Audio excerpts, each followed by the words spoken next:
భీముడి బలగర్వాన్ని ఎవరు అణిచివేశారు? మోహనవాణి శ్రోతలకు శుభోదయం. భీముని యొక్క బలగర్వాన్ని ఎవరు అణిచివేశారో ఈ విషయం విని అందరం తెలుసుకుందాం. ఒకరోజు ద్రౌపది భీముడు గంధమాదన పర్వత చర్యలలో విహరిస్తున్నారు. వారి ముందు సహస్రదళ పద్మం గాలిలో ఎగురుతూ వచ్చి పడింది. దానిని చూసి ద్రౌపది ముచ్చటపడింది. అలాంటి పద్మాలు మరికొన్ని కావాలని భీముని కోరింది. ద్రౌపది కోరిన సౌగంధిక పుష్పాలు తెచ్చేందుకు బయలుదేరాడు. అలా వెళుతూ భీముడు సింహనాదం చేసి శంఖం పూరించాడు. ఈ శబ్దాలను అక్కడ ఉన్న హనుమంతుడు విన్నాడు. ఆ వచ్చినది తన సోదరుడు భీముడిని గ్రహించాడు. గుహలో నుండి బయటకు వచ్చి అక్కడ ఉన్న చెట్లను పెరికి దారికి అడ్డం వేశాడు. తాను కూడా దారికి అడ్డంగా పడుకుని తోకను విలాసంగా ఆడించసాగాడు. భీముడు అక్కడికి వచ్చి హనుమంతుని సింహనాదం చేశాడు.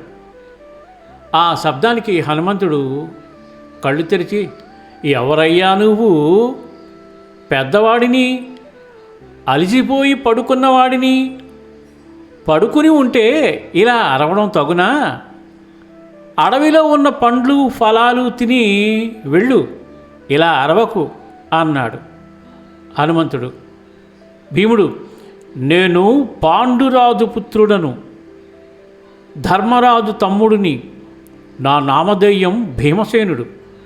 నేను కార్యార్థినై వెళుతున్నాను, నాకు దారి వదులు అన్నాడు.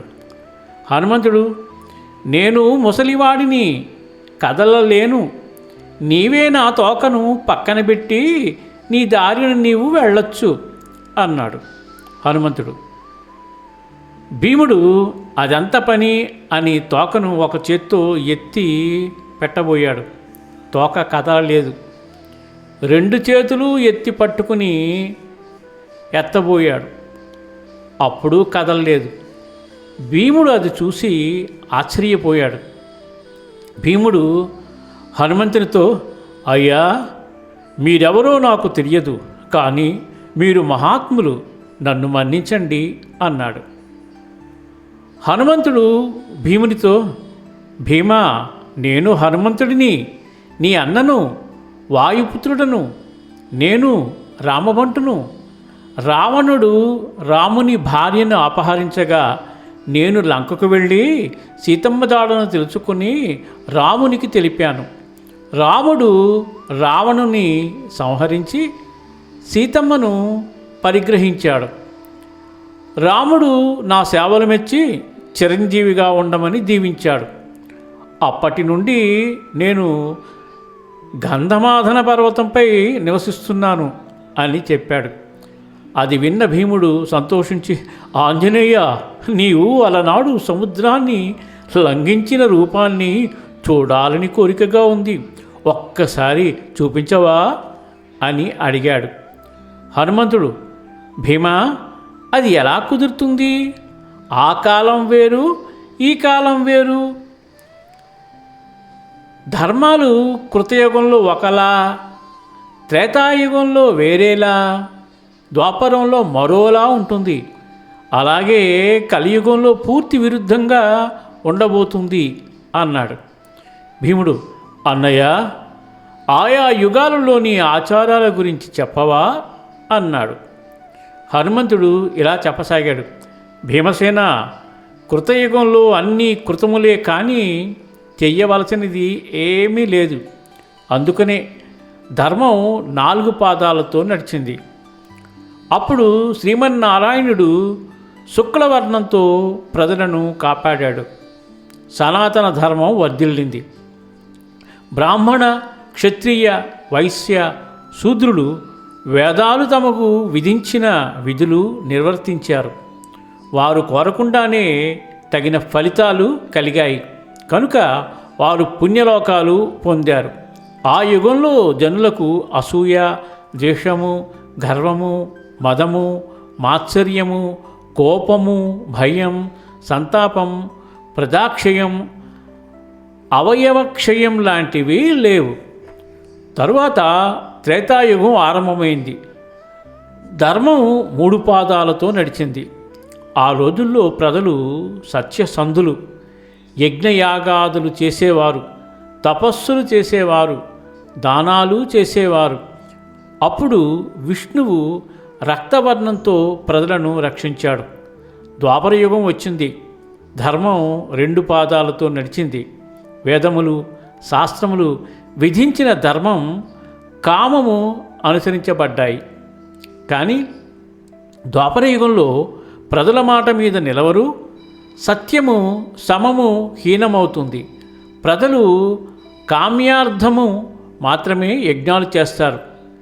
ఈ యుగంలో విష్ణువు కృష్ణవర్ణంతో ప్రజారక్షణ చేస్తాడు. తర్వాత వచ్చినది కలియుగం.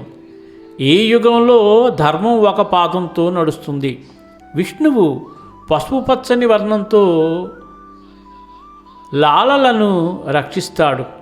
కలియుగంలో జనులు తమోగుణంతో ప్రవర్తిస్తారు.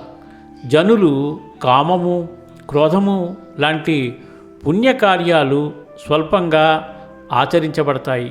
కానీ వాటికి ఫలితం విశేషంగా ఉంటాయి అని హనుమంతుడు చెప్పాడు.